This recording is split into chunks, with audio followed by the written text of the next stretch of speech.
Follow them on Twitter, YouTube, Podomatic, and iTunes. This is brought to you by Ukraine and Tweet.you. Now it's time for the Guys Night Podcast!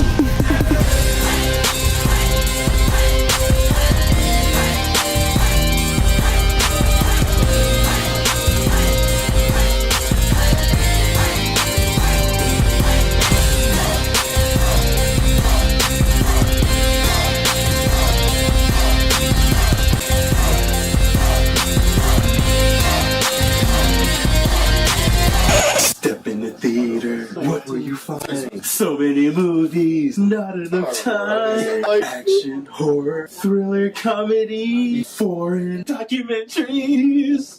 Welcome to Guys Night. Guys Night. We just got out of Thor Ragnarok.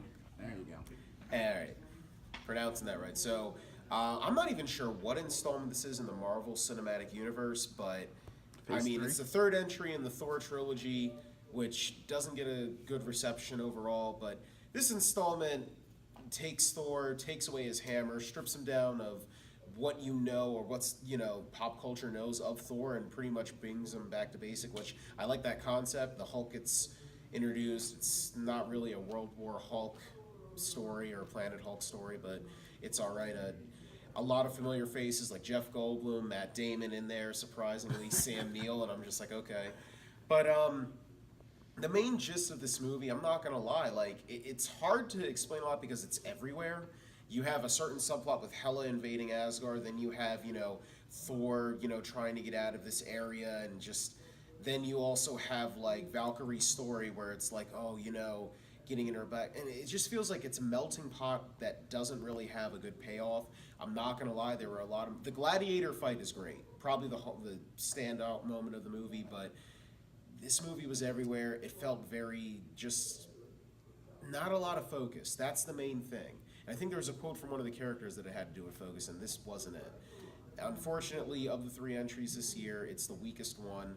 I'm gonna have to give Thor Ragnarok a 2.5 out of 4 stars. What? Yeah, we just got out of Thor Ragnarok. I have to say it's action-packed, comedy-wise. A lot of fighting, there's not very much blood. Thor loses an eye. Spoiler on that one. Have to say, out of the three, this is the best one.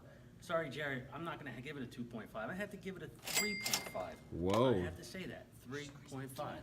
3 no eyes out of 4. Go ahead. Out of this movie, I can't say that it was the most amazing movie in the world, but it was still good. The problems with it is I think it's mainly the pacing.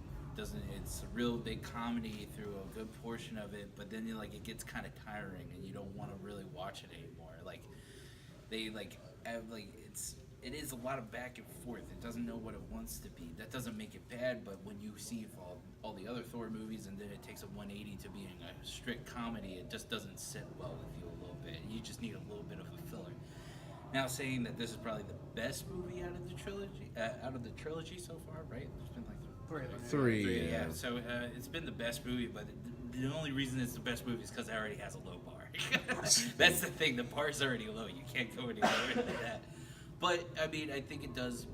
It does give it a little bit of a boost for the rest of the Marvel universe, but it still can't bring it up to be the best movie that there is. I can't give this a huge score. It's gonna have to be a 2.5.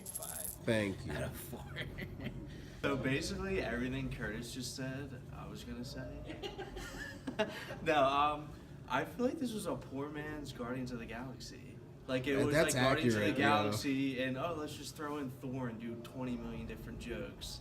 I like some of the jokes. I will admit I was laughing, but like Curtis said, you get almost tired after a while. They're like, okay, now they're kind of forcing this.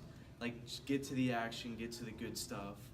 The best scene was Thor and Hulk finally fighting, but they give away so much of that in the trailer already, so I was kind of let down with that. But I don't know. It's the best Thor, but like he was saying, it's not really saying much because the other two Thors were, in my opinion, the weakest Avenger movies. Not like the weakest Avenger character, but movie-wise, I'd say the weakest. So I'm going to give it a 2.5 out of 4 also. And I gotta say, I loved it. It was funny. It was entertaining. It kept me on it from beginning to end. It had a lot of like different touch-ups. Like I've read Thor a lot, so I kind of like see the little things. I don't know if people don't see it. I love the little short Valkyrie backstory. I love Hulk's whole demeanor, how he's slowly evolving, but how he still acts like a freaking toddler, and only because literally he is mentally. But I love what they did with Thor, how they showed his weakness without the hammer and how he grew strong and kind of, they don't really mention it by name, but you can kind of see when the Odin Force kind of like he becomes one with it and he gets stronger. But the comedy, I think, did it. I mean, everyone's kind of like knocking it because Thor seems stupid, but Thor, for the most part, is stupid. I mean, you have a character who his entire run says verily and thus and all this other old English crap, because for the most part, Vikings were barbarians, you know what I mean? They weren't intelligent. They thought smash first, you know, figure out later. And this kind of portrays that. Like, Thor is an idiot for the most part. And throughout the series, even in the comics, he's always been a character that bounces off other characters. Like his replies, his one-liners, the parts that made him entertaining was when he's with other people. So for that, I think they actually did a great job. So for that, I'm going Yeah, so I have to go and agree with Angel and Bucky. A little bit of Curtis, but not that much.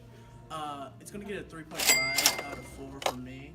I enjoyed the movie for what it is and how this is the best Thor movie in the entry, and it's probably one of the funniest Marvel movies I've seen because it's 80% improv, and just like Jeff Goldblum scenes and Thor scenes of him bouncing off different characters from Mark Ruffalo's and being Thor to being the Hulk, and Mark Ruffalo being Bruce Banner, and just like seeing that comedy together, it's really funny.